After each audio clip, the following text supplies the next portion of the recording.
Friends అందరికీ నమస్కారం అండి. ఆసరా పెన్షన్ లబ్ధిదారులకు సంబంధించి ప్రభుత్వం నుంచి ఇప్పుడిప్పుడే ఇంపార్టెంట్ ఫ్లాష్ అప్డేట్ అయితే రావడం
సిరిసిల్ల, కామారెడ్డి, నిజామాబాద్, ములుగు, నారాయణపేట, జగిత్యాల, భూపాలపల్లి, వనపర్తి, మెదక్, సూర్యాపేట, యాదాద్రి నగర్ కర్నూలు, నిర్మల్, మహబూబాద్, యాదాద్రి, అదేవిధంగా భద్రాద్రి కొత్తగూడెం, జనగామ జిల్లా ఉంది, ఆసిఫాబాద్, పెద్దపల్లి, గద్వాల జిల్లా దానికి 5 కోట్ల చొప్పున మొత్తం 110 కోట్లు కేటాయించడం అయితే జరిగిందనమాట ఒక్కొక్క జిల్లాకు సంబంధించి.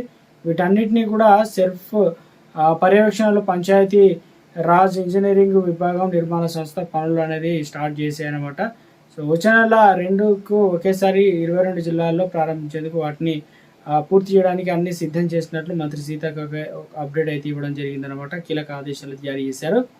మరో అప్డేట్ అయితే ఇచ్చారండి. ముఖ్యంగా డ్రైవింగ్ లైసెన్స్లకు సంబంధించి, అంటే ఇప్పుడు వాహనాలు నడపాలనుకున్నా లేదంటే డ్రైవింగ్ లైసెన్స్ సంబంధించి మనకు రావాలన్నా కూడా ఇక్కడ నుంచి కొత్త విధానం, కొత్త మార్పులు చేశారనమాట. సో 11 అంటే దాదాపు 11 నుంచి 17 రకాల సేవలన్నీ కూడా ఇప్పుడు అవన్నీ కూడా సర్వీస్ అంటాం కదా. సో ఈ వాహనదారులు ఆన్లైన్లో ద్వారా పొందవచ్చు. గతంలో ఆఫ్లైన్లో ఉండేది, ఇప్పుడు అన్నీ కూడా ఇక ముఖ్యంగా సారథి అనే వెబ్సైట్ అయితే ఉందన్నమాట. అందులో వీటిని ఫేస్లెస్ విధానంలో అందుబాటులోకి అయితే తీసుకొచ్చినట్టు చెప్తున్నారు. దీనివల్ల ఏమవుతుంది అంటే వాహనదారులు ఇక రవాణా శాఖ కార్యాలయంలో వెళ్లకుండా ఇంటి నుంచే ఇవన్నీ కూడా సేవలు పొందవచ్చు అనమాట. 17 రకాల అంటే సేవలన్నీ కూడా పొందడానికి ఉన్నాయన్నమాట. ఇందులో వచ్చేసి చాలా రకాల అత్యంత పారదర్శకత కూడుకొని ఉంటున్నాయి కాబట్టి ఫేస్లెస్ సేవలను ఆధార్ ధృవీకరణ ద్వారా పొందవచ్చు అని చెప్తున్నారు. అందుబాటులోకి వచ్చినటువంటి సేవలు ఏంటంటే ముఖ్యంగా మనకు లర్నింగ్ లైసెన్స్ అనేది తీసుకుంటాం స్టార్టింగ్. అదేవిధంగా అందులో చిరునామా, పేరు, ఫోటో, సంతకం, మార్పులు, చేర్పులన్నీ కూడా ఇక్కడ నుంచి ఆన్లైన్లో చేసుకోవచ్చు. డూప్లికేట్ లర్నర్ లైసెన్స్లు అయితే దీనికి సంబంధించి కూడా ఇచ్చారు. అదేవిధంగా లర్నర్ లైసెన్స్ ఎలక్ట్రాక్ట్, అదేవిధంగా ఎక్స్ట్రాక్ట్ కావచ్చు, అదేవిధంగా డూప్లికేటివ్ డ్రైవింగ్ లైసెన్స్లు కావచ్చు జారీ, అదేవిధంగా డ్రైవింగ్ లైసెన్స్ రెన్యువల్ కోసం చూస్తున్నవారు రీప్లేస్మెంట్ కావచ్చు, డ్రైవింగ్ లైసెన్స్లో బయోమెట్రిక్ కావచ్చు, పుట్టిన తేదీ కావచ్చు, ఫోటో, సంతకం మార్పు, డ్రైవింగ్ లైసెన్స్లు, ఎక్స్ట్రా డ్రైవింగ్ లైసెన్స్ల నుంచి వాహనాలు, అదేవిధంగా తరగతి తొలగింపు కావచ్చు, ప్రమాదకర పదార్థాలు, రవాణా వాహనాలు, డ్రైవింగ్ ఎండర్స్మెంట్, డూప్లికేట్ పబ్లిక్ సర్వీస్, ఇవన్నీ మనకు 17 రకాల సేవలు అనేది ఆన్లైన్లోకి రావడం అయితే జరిగిందని చెప్తున్నారు అనమాట. స్కూల్ విద్యార్థులకు సంబంధించి ఒక అప్డేట్ ఇచ్చారనమాట. ఏంటంటే బోధన విధానంలో ఏఐని అనుసంధానం చేయాలంటే ఆర్టిఫిషియల్ ఇంటెలిజెన్స్ సాయం తీసుకున్నారు. పాఠశాల విద్యా వ్యవస్థ 10 ఏళ్ల ప్రగతి నీతి ఆయోగ్ నివేదిక అయితే ఇచ్చారనమాట. చాలా చోట్ల దేశవ్యాప్తంగా 300 ప్రభుత్వ పాఠశాలలు 50 మంది విద్యార్థులు కూడా ఉన్నట్లు వెల్లడించింది. సో అలా కాదు. సో అదేవిధంగా కిలోమీటర్ పరిధిలో 2 ప్రాథమిక, 2 కిలోమీటర్ల పరిధిలో 2 యూపీఎస్ ఉంటే కనుక విలీనం చేయవచ్చు అనమాట. అంతకుమించి దూరం ఉంటే కనుక విలీనం చేయడంతో పాటు విద్యార్థుల రవాణా సౌకర్యం కల్పించాలని చూస్తున్నారు.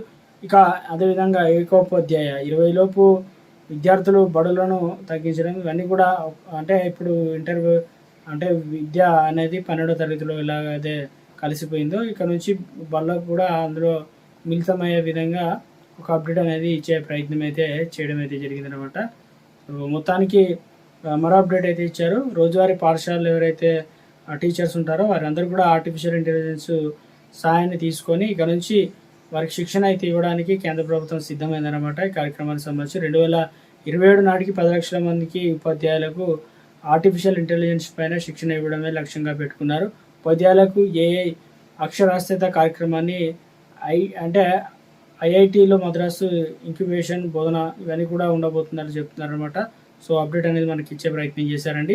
తెలంగాణ రాష్ట్ర వ్యాప్తంగా పెన్షన్లకు సంబంధించిన పంపిణీ ఇప్పటికే ప్రారంభం అయితే కావడం జరిగింది. సో ఎందుకంటే పోయిన నెల 24, 25 తారీఖుల నుంచే స్టార్ట్ చేశారు.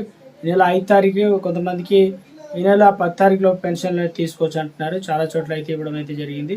తాజాగా వచ్చేసి పెన్షన్ల పంపిణీ కార్యక్రమం అయితే నడుస్తూ ఉంది కదా. అయితే ఈ తరుణంలోనే కొత్త పెన్షన్లకు సంబంధించి ఎంక్వైరీ అంటే అధికారులు ఇందులో కొన్ని మార్పులు చేర్పుల్లో భాగంగా చాలామంది కొన్ని ప్రజాపాలన దరఖాస్తు చేసుకున్నారు. అంటే దరఖాస్తులు ఏ విధంగా చేసుకోవాలని ముందు క్లియర్గా అప్డేట్ అయింది ఇవ్వడం జరిగింది అనమాట.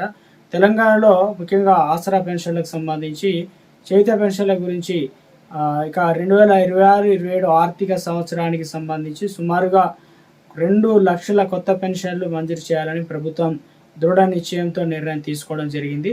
ఇందుకు సంబంధించి అర్హత కలిగినటువంటి అన్ని రకాల పెన్షన్ లబ్ధిదారులు, ఇందులో మొత్తం వితంతువులు ఉన్నారు, వృద్ధాప్య ఉన్నారు, ఒంటరి మహిళలు ఉన్నారు, దివ్యాంగులు ఉన్నారు, చేనేత, గీత, కలుగీత కార్మికులు వీరంతా అయితే ఉన్నారనమాట.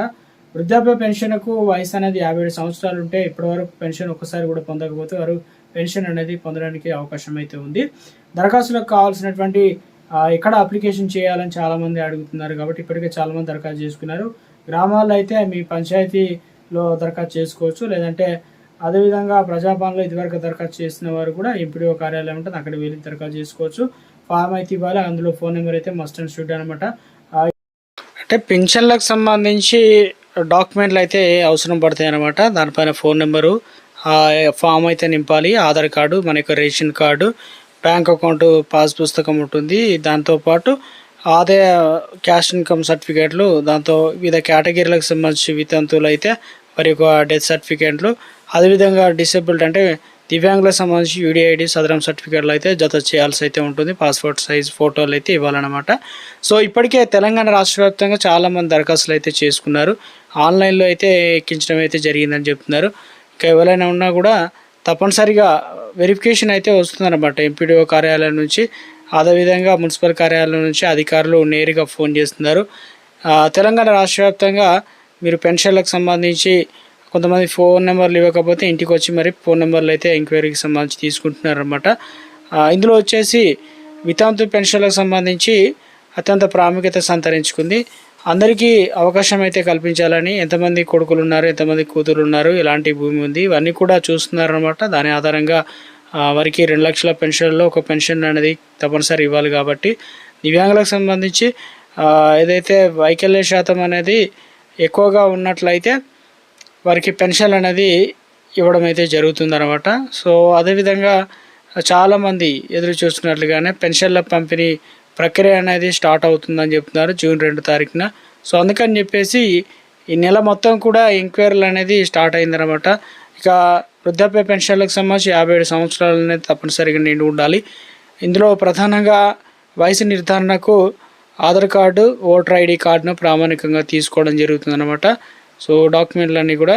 సో తెలంగాణ రాష్ట్ర వ్యాప్తంగా పెన్షన్లకు సంబంధించి ప్రభుత్వం నుంచి వెరిఫికేషన్ అయితే స్టార్ట్ అయిందనమాట. కొన్ని పెన్షన్లు కూడా తీసేయడానికి అవకాశాలు అయితే ఉంది. ప్రస్తుతానికైతే కొత్త పెన్షన్లు ఎవరికి ఇవ్వాలి ఏంటన్నది రాష్ట్ర వ్యాప్తంగా కూడా దరఖాస్తుల సంఖ్య గతంలో 12 లక్షలు, ఇప్పుడు మరొక దాదాపు 5 నుంచి 6 లక్షల వరకు వచ్చిందట. మొత్తం 15 లక్షలు ఇందులో వడపోత పోస్తున్నారు.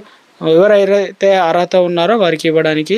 సో రాష్ట్ర ప్రభుత్వం నుంచి ఏదైతే పెన్షన్లకు సంబంధించి పంపిణీ అనేది ఈ నెల దాదాపుగా కొత్త పెన్షన్లు ఆర్థికంగా బడ్జెట్ అనుకూలించినట్లయితే 500 రూపాయలు పెంచి ఇవ్వడానికి ప్రభుత్వం అన్ని ఏర్పాట్లు చేస్తున్నట్లుగా తాజాగా అప్డేట్స్ అయితే అందుతున్నాయి అన్నమాట. ప్రభుత్వం నుంచి ఆసరా పెన్షన్ల వివరాలకు సంబంధించి ఏ చిన్న అప్డేట్ వచ్చినా మీకు వీడియో రూపంలో అంచడం జరుగుతుందండి. Thanks for watching.